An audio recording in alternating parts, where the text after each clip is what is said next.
What's the meaning of culmination?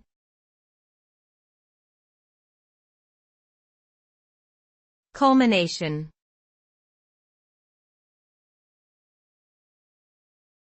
Culmination.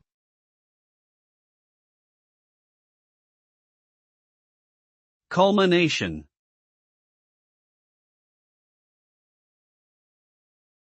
Culmination.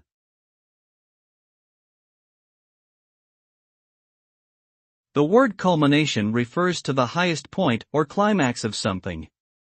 It represents the final and most significant moment or achievement in a process. It is the point at which all efforts and activities come together and reach their maximum potential. The term is often used to describe the ultimate result of a long and effortful journey, such as the culmination of a successful career or the culmination of a scientific discovery. In summary, culmination represents the pinnacle of an event, project or effort where success is realized and goals are achieved.